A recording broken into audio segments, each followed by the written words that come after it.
knew you'd find something wrong with it. There's nothing wrong with it. It's just, I think you should try to give it a chance. Maybe you should just go a couple more times and then Thank if you you, still Beth, think but I'm okay. All right? And I know you think I need this, but... Babe, I need this. Sorry? You want to know why I didn't let you go through my purse this morning? Why?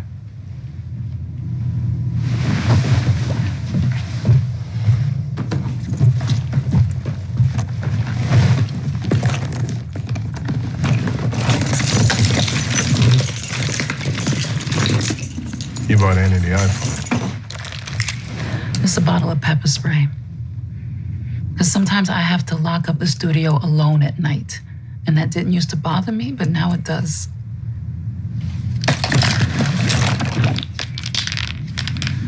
This is doctor prescribed. You know, I haven't been sleeping very well. She gave me 3 pills just to get me over the hump. And yeah, this is a phone for Annie, but it's not because she wants it. It's because I want her to have it. Because there was a strange man in our house, and I need to know where my baby is at all times. I'm sorry, Beth. I didn't know. Of course you didn't. Because I didn't tell you. Because I was worried that if I lay anything else on you, you were gonna crack. And I want to tell you. I need to. You're my person. Unless you're gonna get the help you need, I can't.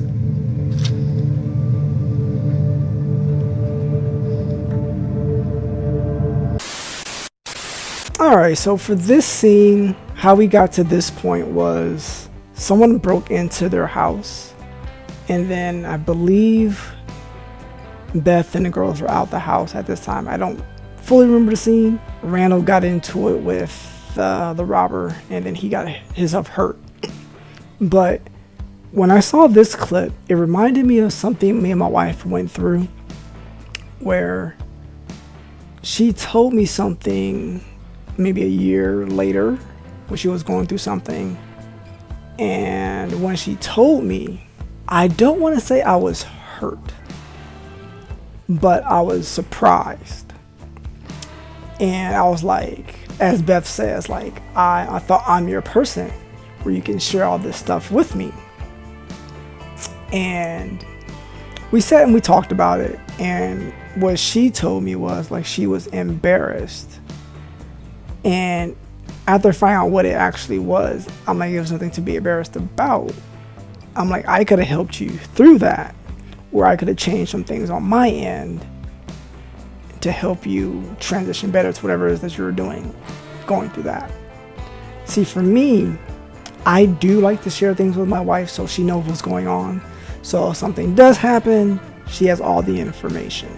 But I'm more like Beth in that sense of like, I want to share, I want to let you know what's going on. So if I'm acting off or anything like that, you know why. But that's just me. I know we're different people. But I want my wife to feel comfortable that she can come to me with whatever it is that she got going on.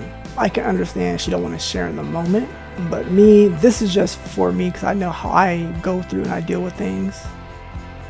I want my person to know. So that's what this scene reminds me of.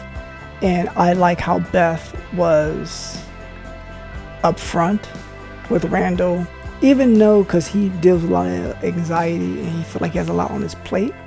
And she didn't want to feel like she was going to have to burden him with the issues that she has going on or thinking about.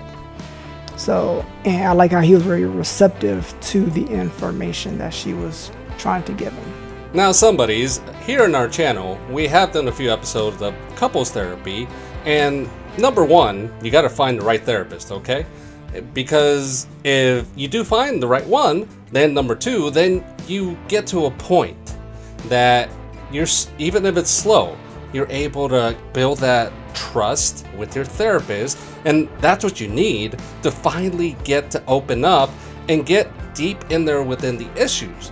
Now, I see with this clip that Beth knows what Randall's going through, and she says that she did not want to put him over the top, okay? She didn't want him to break right then and there because she can't share, but she knows Randall. And that's a good thing, to know your person. I know I had a friend that told me that he had something bad happen in his past and he was in therapy for about 10 plus years, but after a while he just realized, okay, I'm kind of okay with it, but I still have to go. So they would just tell the therapist what they wanted to hear and they would believe it. That's not the way therapy works, okay? You go in there, you gotta be with it, you just gotta give yourself. Otherwise, it won't work. And this especially has to hold true when it's in a marriage because another person counts on you, okay? I remember early on in my marriage with my wife, I handle all the finances and she wanted to be a part of it. And I let her know, okay, here are the finances. Here's all the things that are tied into it. Here's how I pay for it. Here's the budget, you know, this, that, and the other. And then finally she realized, okay, thank you for giving me a glimpse. I see you know what you're doing. Carry on, so long as we don't get bankrupt or we don't lose money, then we're okay. All right? Because she was overwhelmed. But because she is my person, I did want to let her know that. And she definitely was entitled to do so. But yeah, it leads to therapy and you know your person, you know your spouse. That's a good thing because in my mind, that kind of feels that you do love him or her or they, whichever noun you use. You really have to know. And Beth knew that she'll take matters into her own hands without Randall. But now that he knows, I think and I hope that he pursues the therapy and takes it seriously. Because from the scenes that I've watched with Jay, it seems Beth is just a well-rounded person and grounded, and she wants the best for the marriage. And I think for the most part, Randall gets in the way. And maybe rightfully so, maybe he does have too much on his plate, and he finally sees that, okay, maybe I need to go back into therapy, because I think he's been there once before talking with Jay. So hopefully it goes well, because I think in marriage, if you're having issues, I would say, I call them a referee, but try a therapist before you keep going downhill.